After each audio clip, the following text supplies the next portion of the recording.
우리 지역의 언어, 경남 방언에 대해 재미있게 풀어보는 시간, 경남 말 모이라.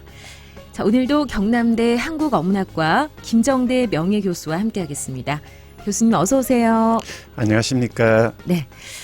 지난주에는 표준어 소나기의 방언에 얽힌 이야기 들려주셨어요. 네. 정리를 제가 해보면 네.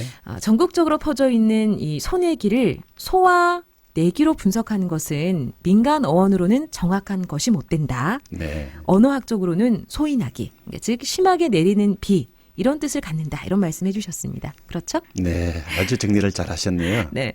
오늘은 어떤 내용 들려주실까요? 오늘은 좀 색다른 것으로 준비를 해봤습니다. 네. 우리가 누구의 말에 대답을 할 때 쓰는 말을 학교 문법에서는 감탄사라고 하는데 많이 들어보신 말이죠. 그럼요. 많이 들어봤죠. 예를 들어서 어른이 아이를 보고 이제 아이 이름이 영수라고 가정합니다. 네.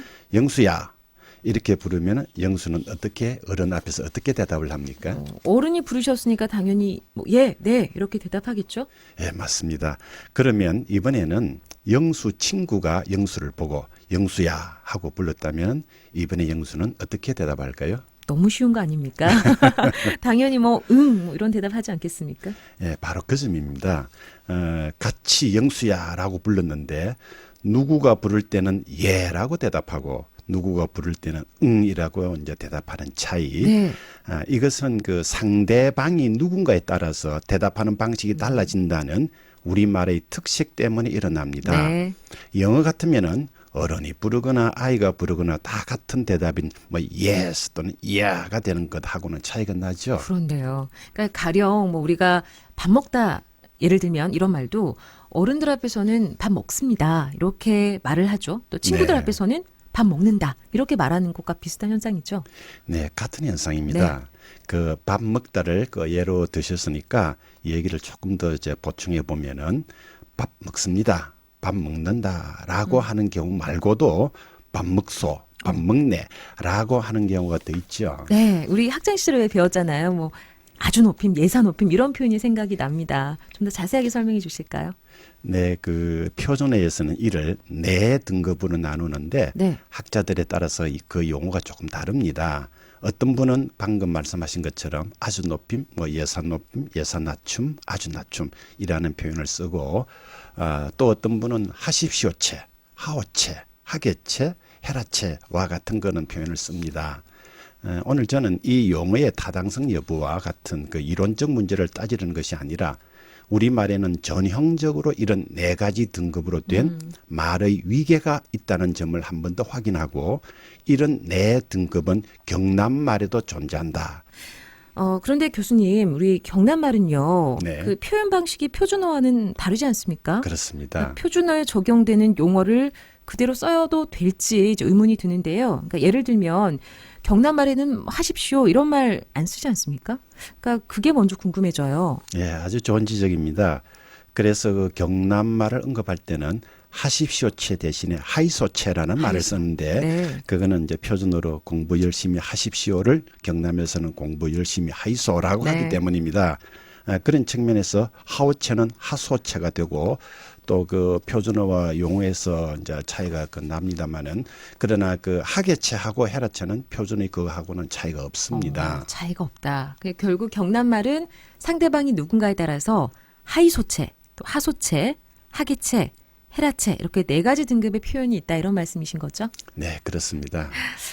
그런데 이제 그것하고 앞서 말씀하신 대답하는 그 감탄사하고는 어떤 관계가 있습니까?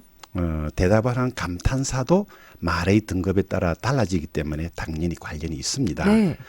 그런데 먹습니다, 먹는다와 같은 말들은 문장의 끝에 오는 표현인 반면에 대답하는 그 감탄사는 문장의 처음에 오는 표현이라는 차이가 있지 않습니까? 그렇죠. 이런 차이 때문에 감탄사는 네 등급이 아니고 세 등급으로 나뉩니다. 하이소체하고 하계체가 하나로 묶이고 하소체와 헤라체는 각각의 등급이 된다. 그런 뜻입니다. 그렇군요. 예를 들어서 좀 설명해 주실까요? 네, 대답하는 말도 긍정의 대답, 그다음에 부정의 대답, 의문의 대답과 같은 차이가 있습니다. 네. 먼저 하이소체의 경우입니다. 할아버지께서 영수야라고 부르시거나 영수 있나라고 이제 물어보시면은 영수가 그 자리에 있다면은 예라고 대답합니다. 네. 영수가 그 자리에 있긴 있는데 할아버지 말씀을 잘못 들을 경우도 있지 않겠습니까? 네. 그럴 때는 예 하면서 끝을 올리겠죠. 네. 그래서 예라는 대답, 긍정의 대답과 예라는 의문의 대답은 끝소리가 이제 다르지 않습니까? 다르죠. 그래서 만약에 할아버지께서 영수야 공부 많이 했나? 라고 물으셨는데 그러지 못했다면 영수는 부정적인 대답, 아닙니다. 와 같은 대답을 할 겁니다. 네, 재미있는 현상입니다. 조금 전에 하이소체와 하계체는 대답하는 말이 같다고 하셨으니까, 가령 이제 장인 어른이 사위에게 물었을 때, 그러니까 사위의 어떤 긍정 대답, 의문 대답, 부정 대답도 같은 형식이 되겠네요. 그러니까 네. 장인 어른이나 장모가 사위에 대하는 표현이 우리 전형적인 하계체라는 표현을 배웠거든요. 아주 정확하게 지적해 주셨습니다. 다음으로는 그 하소체의 경우입니다. 그 나이 든 후배가 그 선배한테나 또는 나이 든 동생이 형님이나 누님한테 잘 쓰는 등급이 하소체인데 네. 예를 들어서 50대의 선배가 40대의 후배한테 옷이 잘 지내나 표준을 하면 요새 네. 잘 지내니 뭐 이런 말일 겁니다만은 그럼 40대 후배는 야라고 잘 지낸다고 야라고 대답을 합니다. 긍정 대답이죠. 네. 그런데 야 뭐라케소와 같이 잘못 들은 것에 대해서는 의문 반응을 이제 보이는 것이고 네. 그다음에 아이요 잘 못 지내요 같은 것은 부정 반응을 보이는 겁니다. 긍정할 때는 야와 같이 두 마리 높이가 같고 의문을 나타낼 때는 야와 같이 뒷마리 높이가 높아지는 차이가 있죠. 그렇군요. 그러니까 긍정의 예와 의문의 예하고 같은 이제 경우군요. 헤라체의 경우도 설명을 좀 부탁드릴까요? 네, 그 친구가 영수야 잘 지내나 이렇게 물었을 때 잘 지내면 응 잘 지낸다와 같이 긍정 대답을 합니다. 네. 은은 그 코로 발음하는 비모음이라는 점이 재미있습니다. 잘못 알아들었으면 뭐라겠노와 같이 반응을 보여가지고 긍정일 때와는 높이의 차이가 납니다. 네. 가장 재미있는 표현은 부정을 나타낼 때입니다.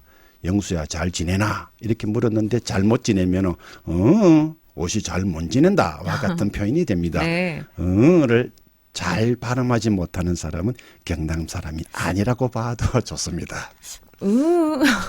발음이 쉽진 않은데요. 저도 경남 사람이 아닌 모양입니다. 아니, 지금까지 부르거나 웃는 경남말에 대한 재미있는 대답, 즉 감탄사로는 어떤 것들이 있는지 하이소체, 또 하기체, 하소체, 헤라체로 나누어서 재미있게 설명해 주셨습니다. 오늘 말씀 여기까지 듣도록 하겠습니다. 고맙습니다. 고맙습니다.